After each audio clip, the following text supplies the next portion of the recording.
Late 2022 is when TD Bank tried to acquire First Horizon, and this video is from May 4th, 2023, last year, actually 1 year ago. Today is May 16, 2024, and this is David Faber talking about this deal being terminated. The reason why is because of compliance issues.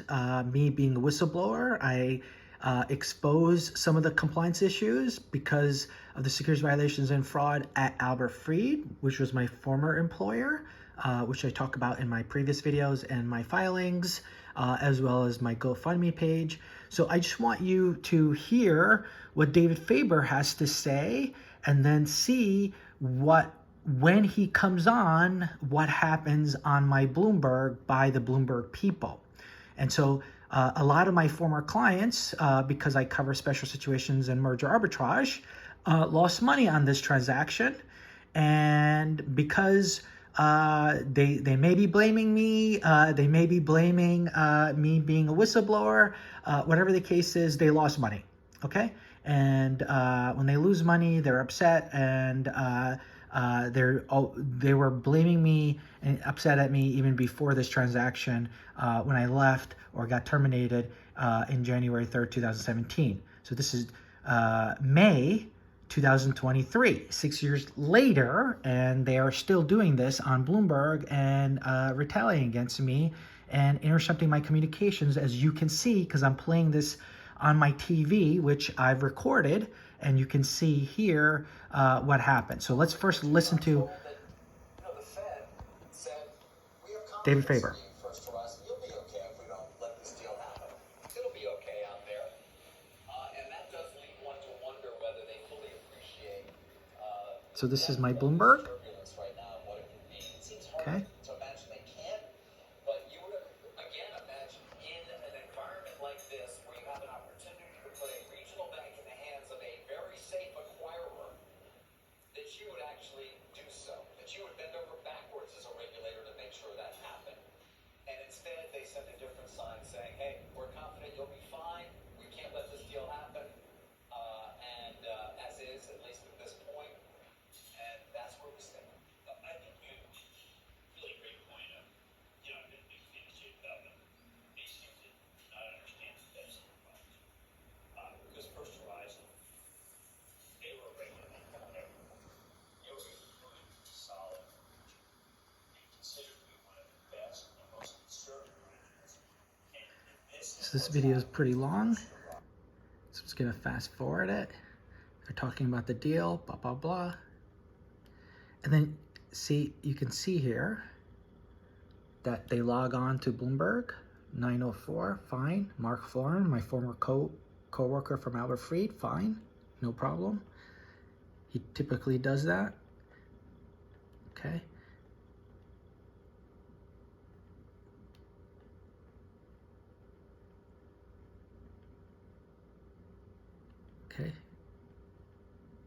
Okay, so the main people are from Bloomberg, Ian, Lisa, Oliver, and you can see here that there are other people.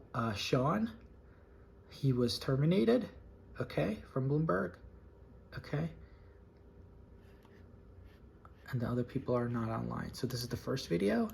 The same day, you have another, and this is where you can see in real time that while I'm playing this is what's happening. He was dealing with, and therefore was unable to actually get past. So I am copying this on my Word, the release of them terminating the deal, okay? And so on Bloomberg, they should not have access to my computer, but they do.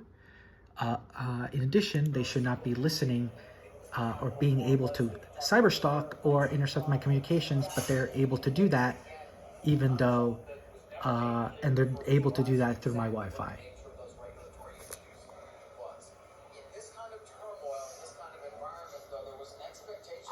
And see, I'm posting this and I'm saving it. for evidence for my Leo filing, my appeal. So as I'm doing this, and as I'm using my Bloomberg, and they can see that, okay, does not have the time of regulatory approval. So they gave that excuse, but it was actually because of compliance issues.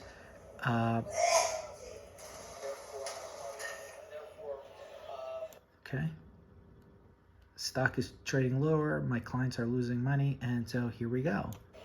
So this is what he does, Ian, and other people.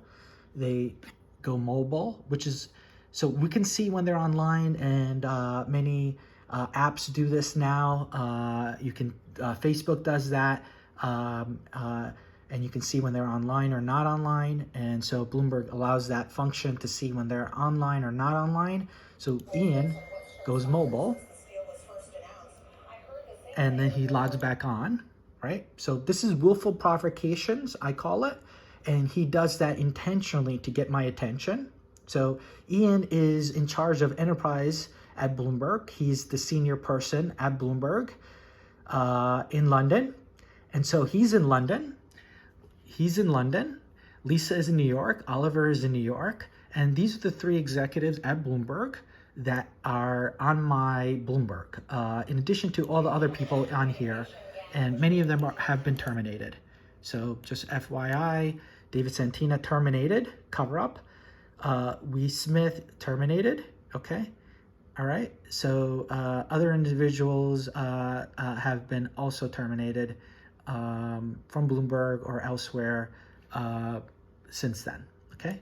So he logs on and off again. So just to clarify, okay, you can see this mobile on,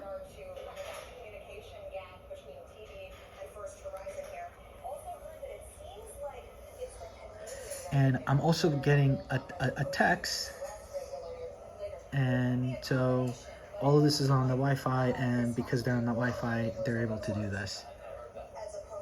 Okay. So I memorialize everything that comes in, and I have been doing it for the past 11 years because I noticed that they were doing this. Okay, now you're going to see Lisa. So as I'm communicating on my phone, as well as the news that they're seeing and hearing, because it's being, so Bloomberg, FYI, has a call function. And when you can call somebody, just like FaceTime or making a phone call, and you can do that function. And so when you do that function, you can listen. So you don't need your phone, you just use your Bloomberg. So basically Bloomberg becomes a listening device because you can make a phone call. So I don't have my speaker on, or my sound on, or that call function on, or I'm not calling anybody, but they've been able to do that because Bloomberg allows that hack to happen for the clients that they want to basically intercept communications with. So they've also engaged in kill switch, which this video doesn't show, but they'll basically turn off my Bloomberg. That's called kill switch. Okay, there's Lisa right there. Okay, so it's her turn. Okay, she's going mobile. So it's one thing when you're using your Bloomberg and you go mobile, that means you're leaving your desk, fine, no problem. But they're doing this at their desk, and they're doing it intentionally to get my attention. So it's not just Bloomberg employees, it's my former colleagues at Albert Fried TD Securities, my former coworkers, my former clients. They're all doing this on and because I'm communicating on my phone. So you can see on and off, the same thing that Ian did. Okay, so Ian is her boss in London, and Lisa's already a senior, Bloomberg. So this matters because this proves that what I've been saying as a whistleblower at Albert Fried TD Securities is relevant. And the thing is, they don't care about a $61.2 million deal, but they do care about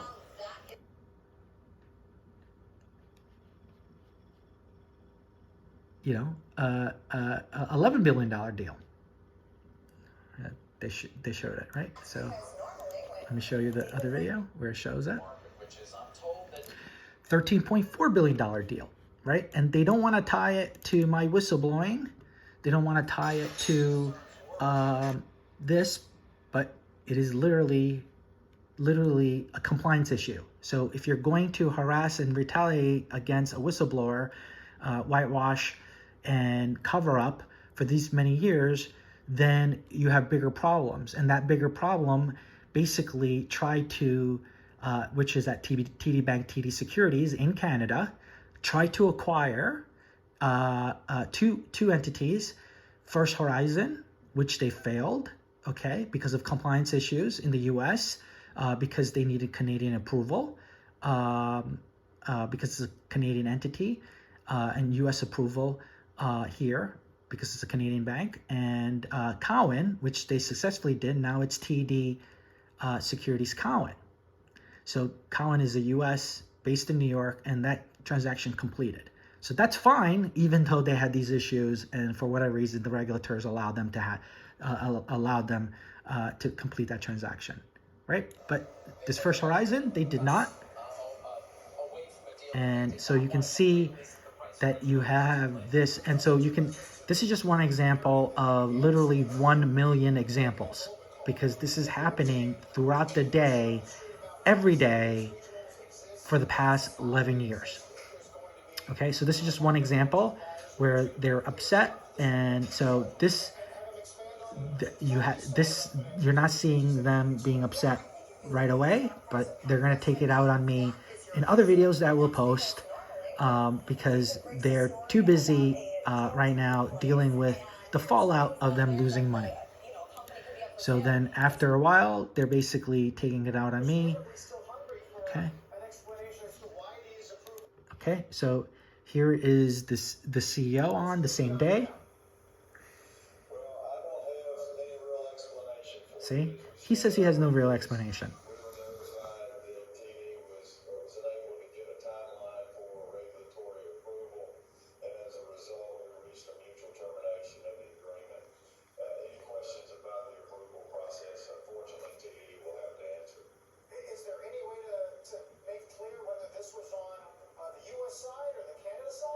So this is day one, so they don't know, the news hasn't been disseminated because of the compliance issues. The department, DOJ, was investigating.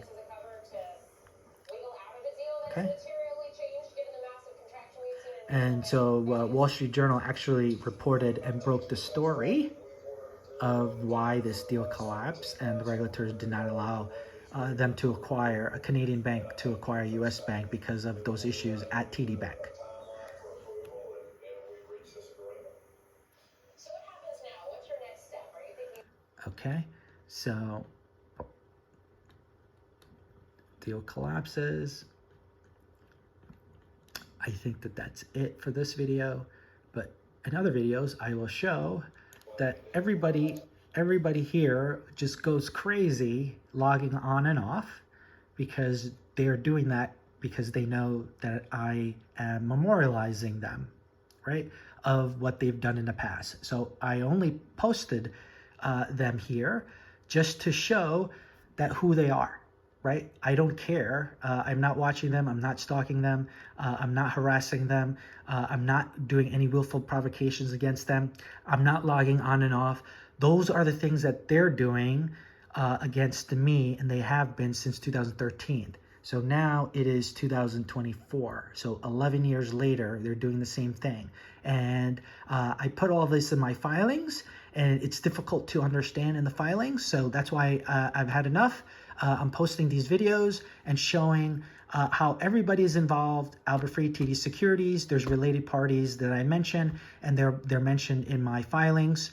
I'm going to be posting videos of who they are and what they're doing, and as well as Bloomberg itself that I'm paying a service for. So I'm not paying a service for them to intercept my communications or for them to harass or retaliate against me. And that's literally what they've been doing since I've been a Bloomberg subscriber since 2017, paying out of pocket. And then when I was a Bloomberg subscriber, I was working at Albert Free from 2013 to 2017. So literally 11 years they've been doing this on Bloomberg, and I will detail that in further videos. So again, just to clarify, this video is only meant to show that this deal, this First Horizon deal, got terminated, and that it got terminated not because of me, but because of my whistleblowing, but it uncovered the fact that there are other skeletons in TD Securities, TD Bank. And right now, the Department of Justice is further investigating TD Bank, TD Securities in regards to those internal compliance issues. So those internal compliance issues is the reason why they were capable of acquiring Albert Fried and being defrauded by acquiring a company that engages securities violations and fraud that they did not know, but they did know when I filed my SOX and SEC whistleblowing claim, but they did not care, and instead they covered up and allowed that cover-up to continue for another 7 years after they completed the transaction. So instead of just saying, Albert Fried, you owe us $61.2 million and whatever liabilities that you are owed to shareholders and investors, which in my opinion, from my estimate, from my evidence, shows approximately $100+ million, they should just have paid that, but they couldn't because they don't have that money. And instead, they've retaliated against me, harassed me because they didn't want to look foolish, and basically undermined the management, which are no longer there anyway. So all the people are no longer there. The only person that's there is Anthony Kucinich, and he was the senior person, the chief compliance officer at Albert Fried, and he got a senior position at TD Securities, TD Bank, TD Prime Services. David Santina was the head of TD Prime Services. I mentioned his name of intercepting my communications in my filing. They got rid of him. They got rid of WIM. They got rid of so many of the other TD, Albert Fried, TD Securities, TD Bank, TD Prime Services. Approximately 60 of those employees. The person that they didn't get rid of, the senior person, is Anthony Kucinich. He's the head. Even Mr. Fried decided to cash out, and when he sold the company on January 1st, 2017. So that's it. Hopefully this clarifies what's been going on and shows how crazy this is, and it shows how big it is in the context of why they're harassing and retaliating against me for the past 7 years post-termination, because these kind of events are basically exposing what has happened and continues to happen at TD Securities, TD Bank, a Canadian bank, the second largest bank in Canada, that they're basically covering up a small acquisition of Albert Fried for only $61.2 million. They decided that they'd rather cover it up, harass me, retaliate against me for 7 years, and that's exactly what they're doing. I've had enough, and I'm posting this video to show that this needs to stop, okay? And all the people that were damaged, shareholders, investors, need to be remedied and paid back all the money that they owed. So the previous video I showed SFXE. That's one example. There's so many other examples. That's how you get a total of $100 million of liabilities to shareholders, investors, and former Albert Fried clients and non-Albert Fried clients as well. So that's it in this video.